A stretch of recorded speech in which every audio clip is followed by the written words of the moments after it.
Good morning विद्यार्थी मित्रों। हवे जे आवती काले આપણે એક્ઝામ શરૂ કરવાના છીએ એની અંદર તમારે 50 માર્કનું પેપર રહેશે અને જે તમને બ્લુપ્રિન્ટ લખાવી દઉં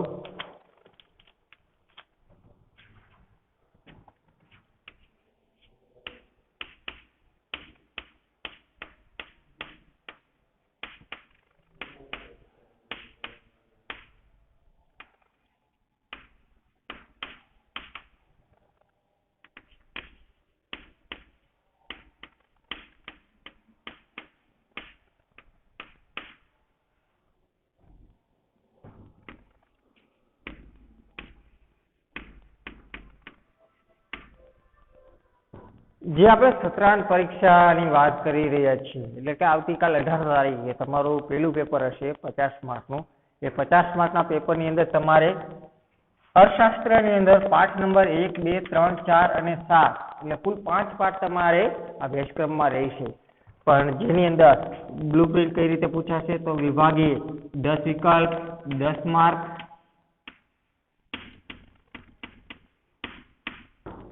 ત્યાર પછી વિભાગ બી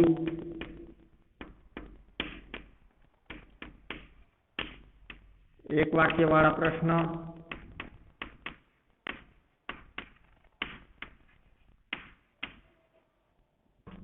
दस मार्क 1 वाक्य वाला प्रश्न 10 प्रश्न 10 मार्क्स।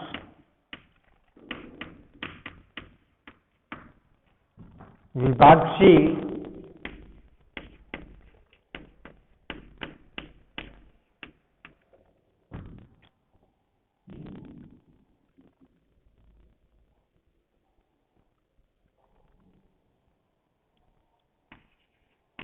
ટૂંકમાં જવાબ આપો।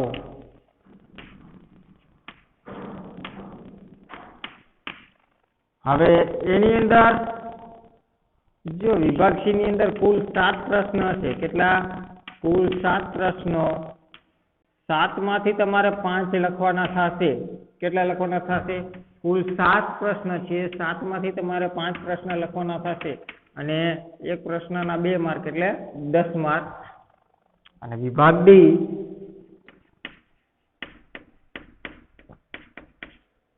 વિસ્તારપૂર્વક જવાબ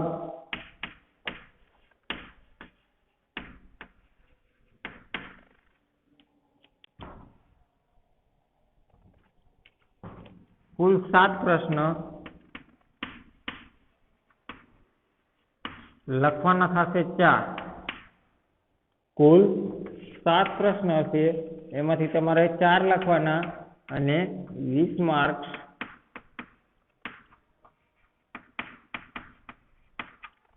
એટલે કે એક પ્રશ્નના 5 માર્ક્સ। આ રીતે તમારે બ્લુપ્રિન્ટ રહેશે કે પેપર સ્ટાઇલ, જે પેપર સ્ટાઇલ છે તમારી સત્રાંત પરીક્ષા, એ સત્રાંત પરીક્ષાની પેપર સ્ટાઇલ તમારી આ મુજબ રહેશે। હવે પ્રકરણ નંબર 1 2 3 4 અને 4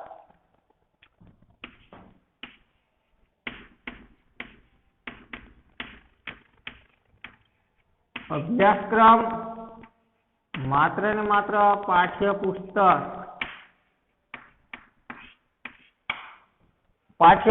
માંથી જ આખું પેપર કાઢેલું છે। પાઠ્યપુસ્તક 12 નું તમારે એક પણ પ્રશ્ન નહીં આવે। પાઠ્યપુસ્તક 12 નો એક પણ પ્રશ્ન છે નહીં। હા, એસપીસીસી માં છે પણ એસપીસીસી નું પેપર 12 નું એટલે કઈ રીતે મૂળ પાઠમાંથી ગોતેલા જ પ્રશ્ન છે, પણ એસપીસીસી નું પેપર તમને થોડું ટફ પડશે। જો વિડિયો લેક્ચર તમે કાયમ માટે જોયા હશે, ઘણા બધા વિદ્યાર્થી એવા હોય મારા જેવા કે જે ખાલી હાજરી પુરાવા આવે, હાજરી પુરાવી નીકળી જાય, તો એનો કોઈ અર્થ રહેતો નથી। એનો કોઈ અર્થ રહેતો નથી। પણ જ્યારે વિડિયો લેક્ચર તમે પૂરા જોવો તો જ તમને ખબર પડે કે છેલ્લે આપણને શું સૂચના મળે છે। એ સૂચના આધારે તમારે હાલવું જોઈએ। કે જે આપણે એસપીસીસી ની વાત કરી તો એસપીસીસી ની અંદર તમારે થોડુંક ટફ પેપર રહેશે। ટફ એટલા માટે કે માત્ર ને માત્ર મેં નવનીત અનુસંધાને પેપર કાઢેલું છે। હવે માત્ર ને માત્ર એ વિભાગ એ અને વિભાગ બી, વિભાગ એ અને વિભાગ બી એ પ્રશ્ન છે અને વિકલ્પ છે એ જ મેં નવનીતમાંથી લખેલા છે. બાકી સી ડી બંને વિભાગ મેં પાઠ્યપુસ્તકમાંથી લખેલા છે. એટલે આ પેપર તો માત્ર ને માત્ર તમારે સ્વાધ્યાયના પ્રશ્નની અંદર ખાસ યાદ રાખજો કે જે મેં ટીક કરાવેલા પ્રશ્ન છે કે આટલા પ્રશ્ન તમારે પાકી નોટની અંદર લખવા, એટલામાંથી જ પૂછવામાં આવશે. જે મેં ચોકડી મરાવેલી છે કે આ પ્રશ્ન તમારે નથી લખવાના, એ પ્રશ્ન તમારે પૂછવામાં આવશે નહીં. અને ખાસ કરીને બીજું કે પ્રકરણ પહેલું જે આપણે આલેખનું ચેપ્ટર છે, તો ધોરણ 11 કોમર્સ એક્ઝામની અંદર આલેખ પૂછવામાં આવતા નથી. એટલે આલેખ એ કઈ હશે નહીં. કદાચ હોઈ શકે, કદાચ હોઈ શકે કે એવો પ્રશ્ન પૂછવામાં આવે, માંગની મૂલ્ય સાપેક્ષતાના પ્રકારો સમજાવી તેને આકૃતિ સહિત સમજાવો, તો એ આલેખ ન કહેવાય. કારણ કે માંગની મૂલ્ય સાપેક્ષતાના 5 પ્રકાર છે. એ 5 પ્રકાર આપણે આકૃતિ સહિત સમજાવવા પડે. કાંઈ વાંધો નહીં, તમને બોનસ પોઈન્ટ આપું છું કે આ પ્રશ્ન હશે ને હશે જ. એક્ઝામની અંદર માંગની મૂલ્ય સાપેક્ષતાના પ્રકારો આપી વિવિધ પ્રકારોને વિસ્તારપૂર્વક આકૃતિ સહિત સમજાવો. આ પ્રશ્ન હશે ને હશે જ. એટલે આ પ્રશ્ન જો કોઈ વાંચ્યો ન હોય તો વાંચી લેજો, પણ મૂળ ગોખવાનો પ્રયત્ન ન કરતા, સમજવાનો પૂરેપૂરો પ્રયત્ન કરજો. ગોખવાનો પ્રયત્ન ન કરતા ગોખણીય જ્ઞાન લાંબો સમય યાદ રહેતું નથી. એટલે આ પ્રશ્ન તમને હું બોનસ પોઈન્ટ તરીકે આપું છું કે આ પ્રશ્ન હશે જ એક્ઝામની અંદર. હવે તો તમને 2 મિનિટનો સમય આપું કે હજી અમુક વિદ્યાર્થી જોડાણા નથી, એ લોકો ફટાફટ હાજરીમાં જોડાઈ જાઓ.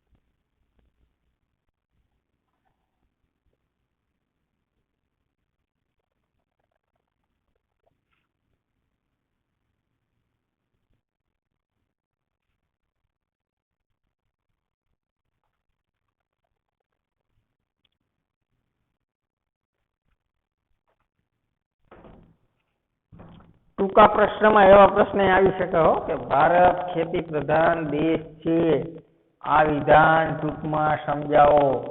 આવા પ્રશ્ન પણ આવી શકે. હોમ ચાર્જીસ એટલે શું? તો આવા બધા પ્રશ્ન તમારે વાંચી લેવા જોઈએ. કદાચ કહું, બાંયધરી નથી લેતો, કદાચ કહું કે કદાચ આવા પ્રશ્ન પરીક્ષાની અંદર પૂછી શકાય. ફરી પાછો કહું, જેમ કે હોમ ચાર્જીસ એટલે શું, ભારત એક ખેતી પ્રધાન દેશ છે, આ વિધાન ટૂંકમાં સમજાવો, માંગને અસર કરતા પરિબળો સમજાવો. આવા પ્રશ્નો તમારે પરીક્ષાની અંદર આવી શકે કે જે સ્વાધ્યાયની અંદર મેં તમને વિસ્તારપૂર્વક અને ટૂંકમાં લખાવેલા છે. એ પ્રશ્ન તમારે ફરજિયાત તૈયાર કરવાના રહી. હવે આપણે ચેપ્ટર ઉપર આવી જઈશું. ચેપ્ટર નંબર 5 આવક અને ખર્ચના ખ્યાલો. તો જેની અંદર આપણે કુલ ખર્ચ મેં તમને હોમવર્કમાં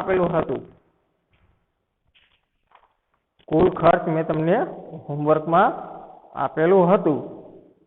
હવે એ કુલ ખર્ચની આકૃતિ આપણે જોવાની હતી. તો લઈએ આપણે સૌપ્રથમ અનુસૂચિ.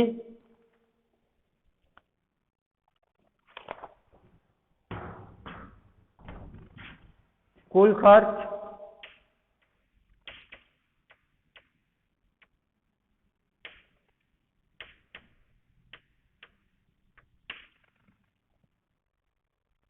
તો કે કુલ ખર્ચ બરાબર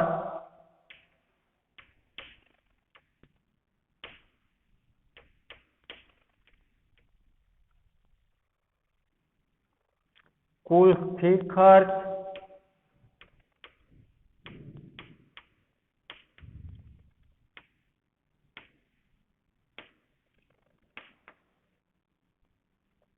प्लस कुल अस्थिर खर्च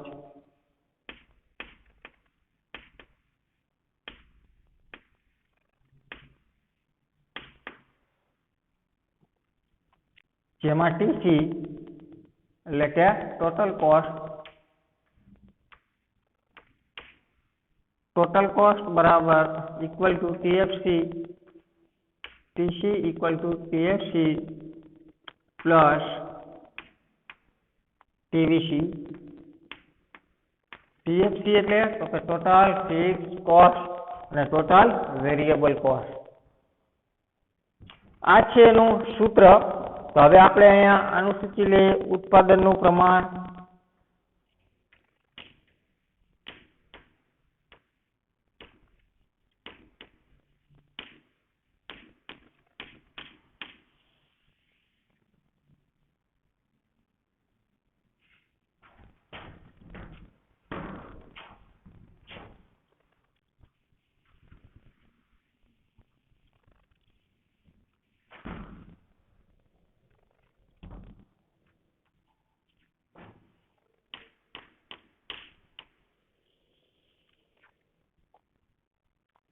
કુલ સ્થિર ખર્ચ રૂપિયામાં, કુલ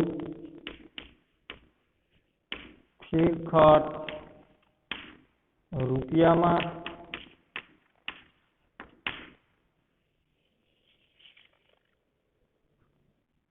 કુલ અસ્થિર ખર્ચ રૂપિયામાં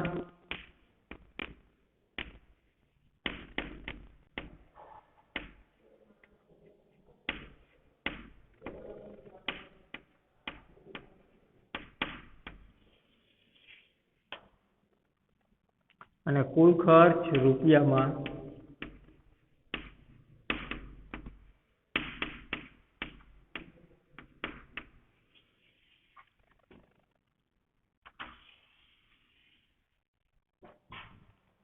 જે તમને આપેલું હતું 00 10 20 30 40 ને 50, 00 10 20 30 40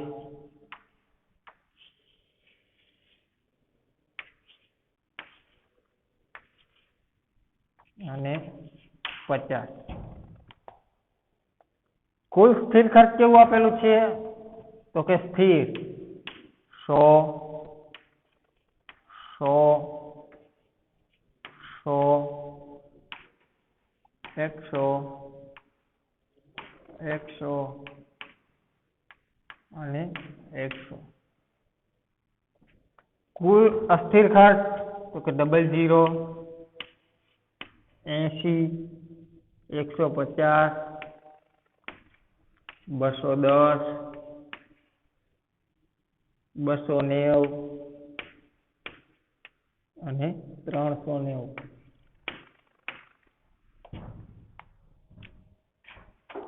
હવે કુલ ખર્ચ તો કે ટીસી, ટીએફસી પ્લસ ટીવીસી. તો આને શું કહેવાય?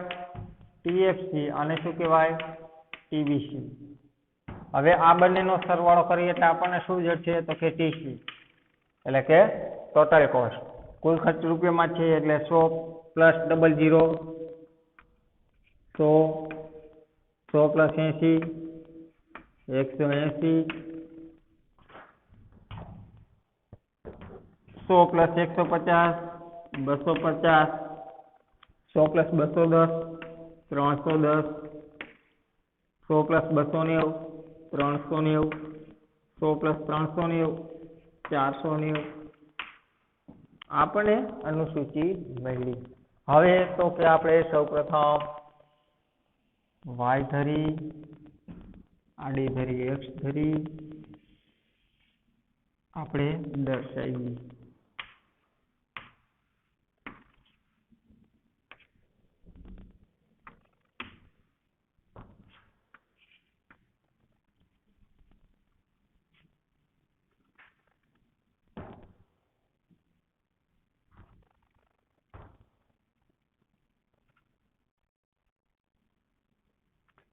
હવે ખર્ચ રૂપિયામાં આપણને આપેલું છે કુલ ખર્ચ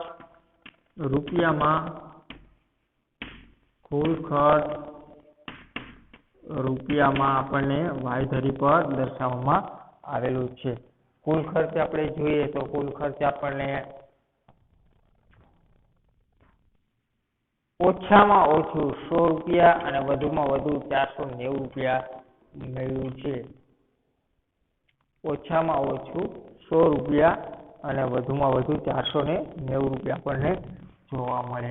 એટલે આપણે 100 નો ગાળો રાખશું તો કે 100 200 300 400 અને 500 અને 600. જ્યારે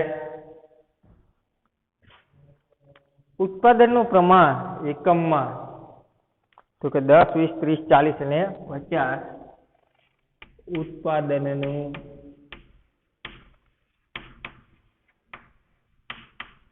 પ્રમાણ એકમમાં 10 20 30 40 અને 50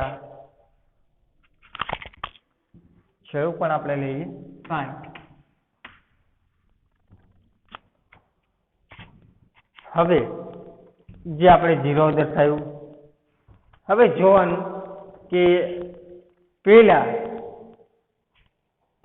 સ્થિર ખર્ચ રૂપિયામાં જોવાનું તો કે 10 રૂપિયામાં કેવું હતું 100. 10 રૂપિયામાં 100.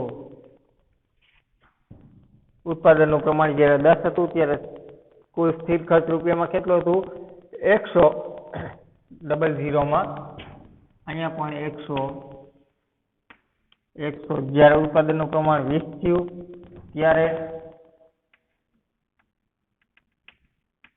100 એ રીતે 30.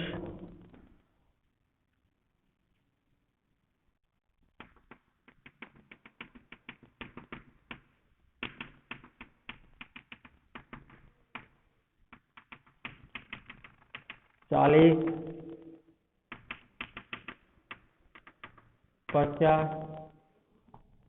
તો આજે ઉત્પાદનનું પ્રમાણ એકમમાં હતું ત્યારે કિંમત કેવી જોવા મળી તો કે સ્થિર, એટલે કે કુલ સ્થિર ખર્ચ જે આપણે દર્શાવ્યા અને શું કહેવાય તો કે કુલ સ્થિર ખર્ચ શેમાં દર્શાવેલી છે તો કે રૂપિયામાં.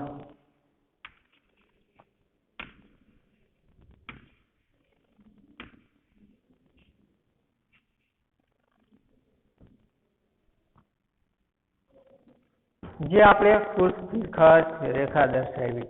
હવે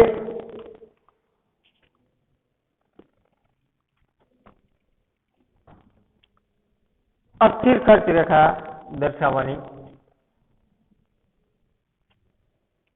તો કે ડબલ 0 ના બિંદુ લઈએ આપણે. ડબલ 0માં કેટલું હતું તો કે ડબલ 0 નું 0 પછી ડબલ 10 હતું ત્યારે તો કે 80, એટલે કે 100 ની નીચે 10 હતું ત્યારે 80. ત્યાર પછી 20 હતું ત્યારે ઉત્પાદનનું પ્રમાણ 20 હતું ત્યારે તો કે 150, એટલે 100 થી ઉપર.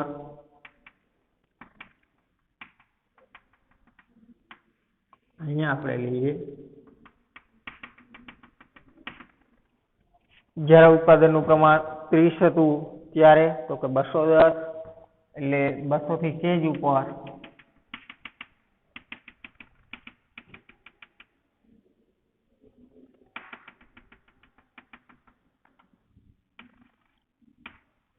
જ્યારે 40 હતું ત્યારે તો કે 290, એટલે 300 થી સેજ નીચે.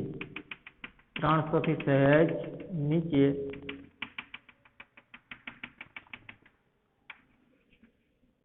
અને છેલ્લે 50 એકમ હતું ત્યારે કુલ અસ્થિર ખર્ચ કેટલા રૂપિયામાં જોવા મળતું હતું? કે 390.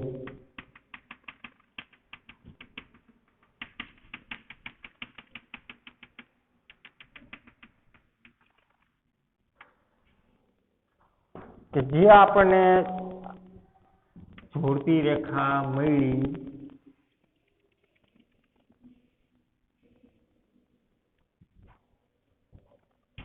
ત્યાર પછી હવે આપણે શું ગોતવાનું રહ્યું? કુલ સ્થિર ખર્ચ મળી ગયું, કુલ અસ્થિર ખર્ચ મળી ગયું. આ કયું મળ્યું? કુલ અસ્થિર ખર્ચ. આ તો કે કુલ સ્થિર ખર્ચ. હવે શું ગોતવાનું રહ્યું? તો કે ટીસી, એટલે કે કુલ ખર્ચ રૂપિયામાં આપણે ગોતવાનું રહ્યું. હવે કુલ ખર્ચ રૂપિયામાં આપણે જોઈએ કે જ્યારે 00 હતું ત્યારે 100, તો 00 હતા ત્યારે આ 100 હતું. પૂરું. ત્યાર પછી જ્યારે 10 હતું ત્યારે 180, 10 હતું ત્યારે તો કે 180, એટલે કે 200 થી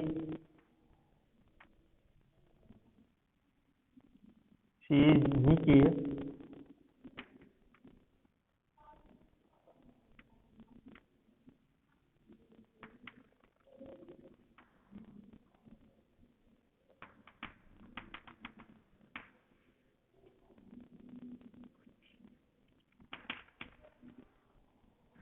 જ્યારે 30 હતું ત્યારે 20 હતું ત્યારે 250, એટલે મધ્યમમાં આ 20 અને આ 250. ત્યાર પછી 30 એકમ હતું ત્યારે કેટલા રૂપિયા જોવા મળતા? તો કે 310.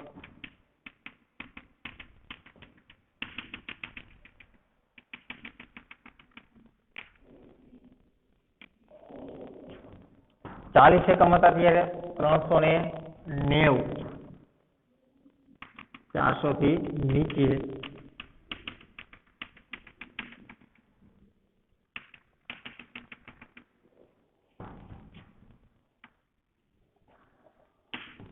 અને જ્યારે 50 રૂપિયા હતા ત્યારે તો કે 490.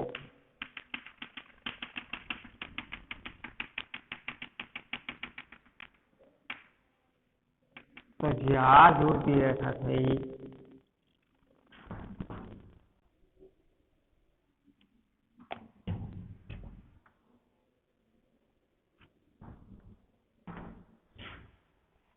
આને શું કહેવાય? તો કે કુલ ખર્ચની રેખા.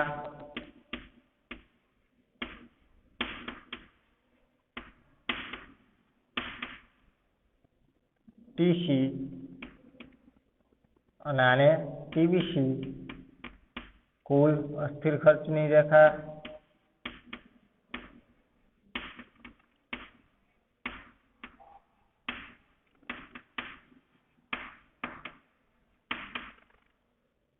અને ટીએફસી, કુલ સ્થિર ખર્ચની રેખા.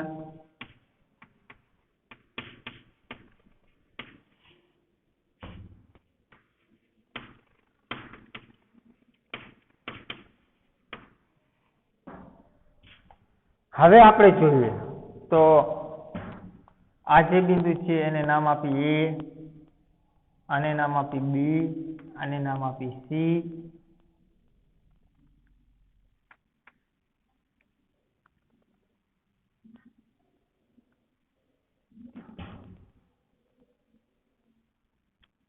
ત્યાર પછી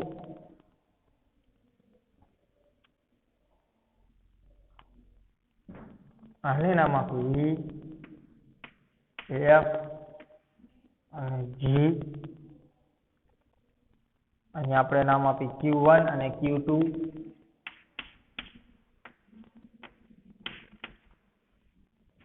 જો ડી હશે તો એ ડી આપણે અહીંયા દર્શાવવો પડે.